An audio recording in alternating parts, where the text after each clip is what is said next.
Gareth Gaison is an urban food system researcher at the African Center for Cities at the University of Cape Town. He's an experienced researcher and has engaged with quite a number of projects relating to urban food systems within Africa, Europe, and other parts of the world. So thank you so much and welcome, Gareth. Thank you so much, Michael, and thank you, Jess, for that wonderful introduction. Is the relationship between these multi-stakeholder groups and specifically looking at the roles that local government play and can't play in governance. So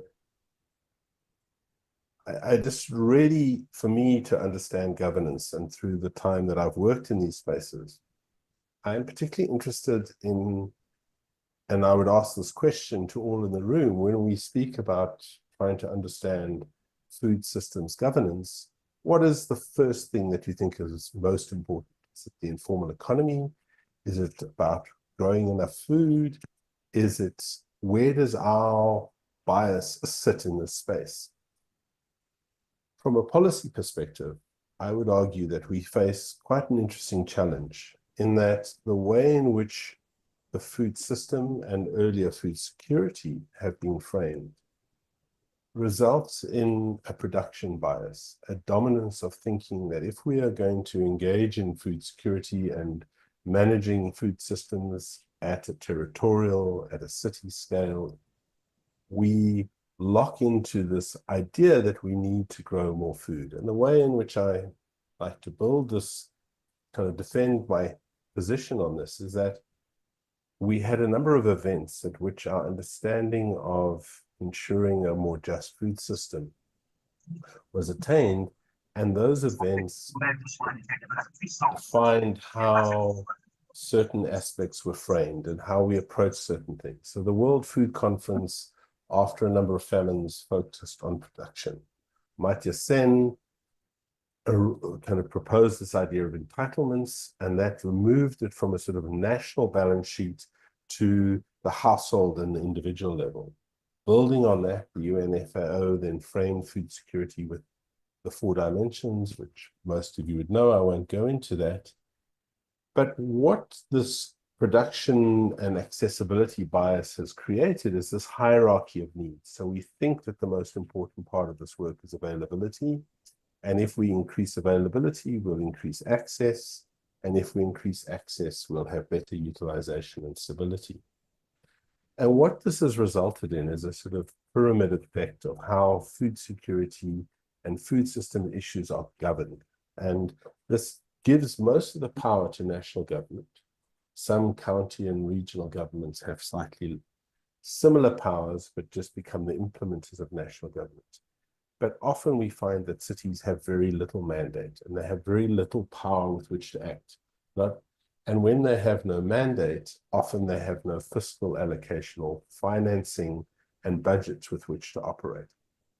And so this creates a real challenge for how cities engage. And this is why different multi-stakeholder governance platforms are so important at the urban scale.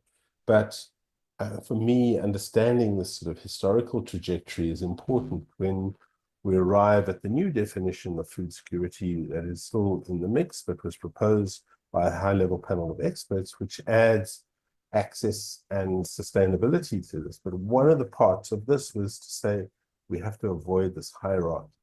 And so for me, this speaks to how we prioritize who is in that room and in that governance space, and how we see multiple actors as having equal power and equal importance in that space.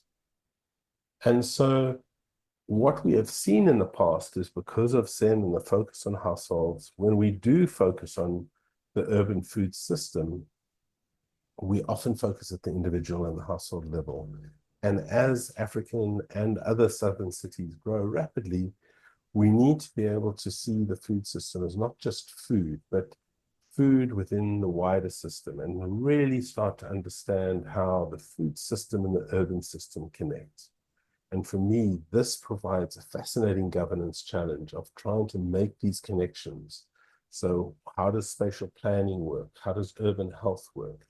How does education, social services, how do these all connect? And often some of those responsibilities sit outside the scale, as Jess mentioned, in territorial governance. So how do you draw them in to see them as part of this? And this, for me, is the real governance kind of challenge that we face. So how do we do that? And so for me, it is also worth recognizing that despite notions of decentralization from the various different habitat conferences, cities still have very little authority to engage food when you ask them, so what is your food policy? And that's often something that they don't necessarily claim to have. But cities manage urban markets. They approve development plans for new supermarkets. They approve clearances of informal vendors. They collect license fees. They regulate a whole set of issues. They manage infrastructure and around certain issues. They build transport interchanges which allow the food to move into the city. So indirectly, cities are making a significant amount of food-based decisions.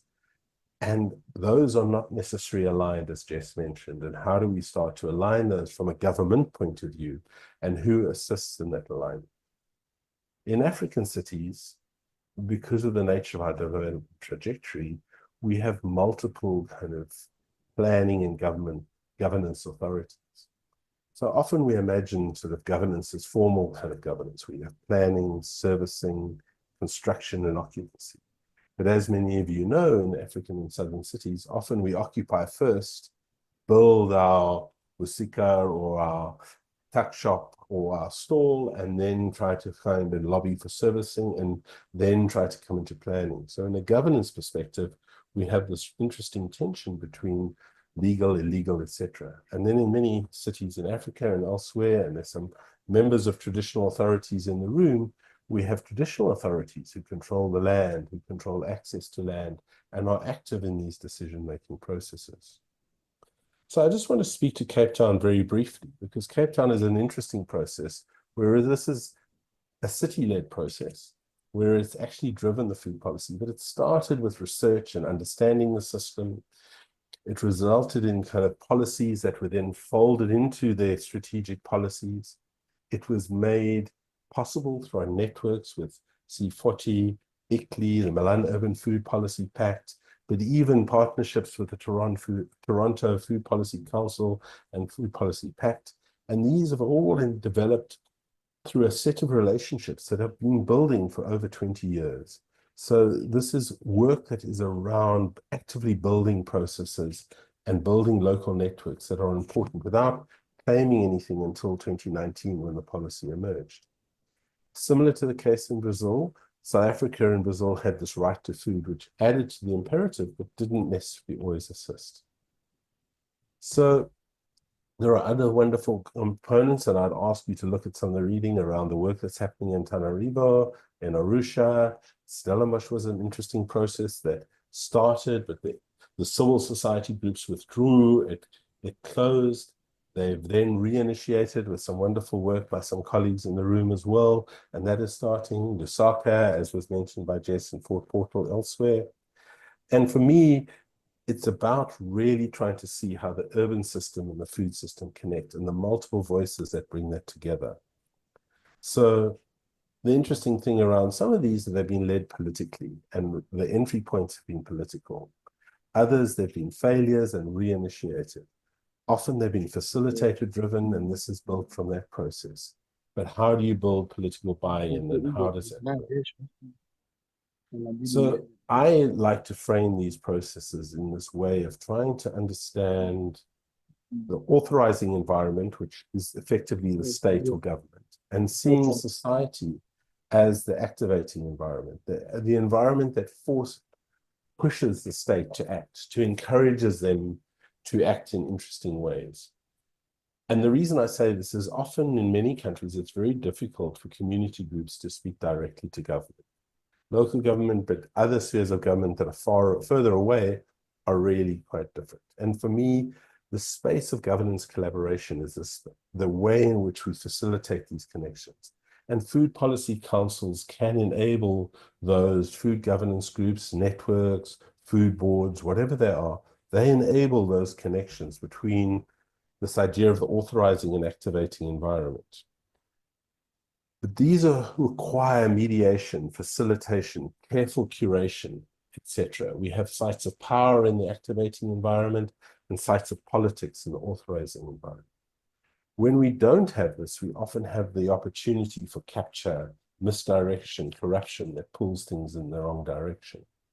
But for me, a critical part of this is that for a process of governance to be truly kind of equitable in many ways, we need to ensure, as Jeff said, that there is true inclusivity, etc. And we also need to acknowledge that these processes do need to allow time, a bit like they need to ruminate. They need to be able to kind of embed and kind of get through the system in ways that become really generative. And so just as one of my last few slides, I think there is some criticism of some of the African urban food governance processes, because I do think we do still need a society to hold government account in all spheres, city, regional, national, to ensure that we have equitable access to food. So we need to be careful that when we create these structures, we're not letting government off the hook, that we are encouraging them to actively try and pursue issues of food justice and the right to food. But we also need to understand the values and politics at play in these mechanisms and make sure that they are inclusive, as Jess mentioned, but equally that they do strive for equity in the interests, I would argue, of the most vulnerable, not in the interests of the most powerful or the connected elites. So for me, just briefly, I think there are multiple entry points with which to start. We don't have to do all the research in Cape Town. We can start anywhere, one issue in the food system, and start to build up from there. But for me, the key point is always look inwardly. I think across Africa, and our colleagues in the room might kind of either disagree or agree with us, but there are lessons to be learned on how to do these things in many other cities. But I think for us, we need to sort of think of how, as African cities, we do this from an African city perspective. And I think it's also important to start where we are.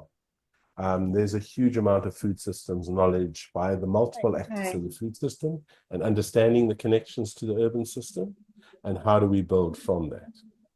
And so let me stop there and say thanks very much, and pass on back to the facilitator.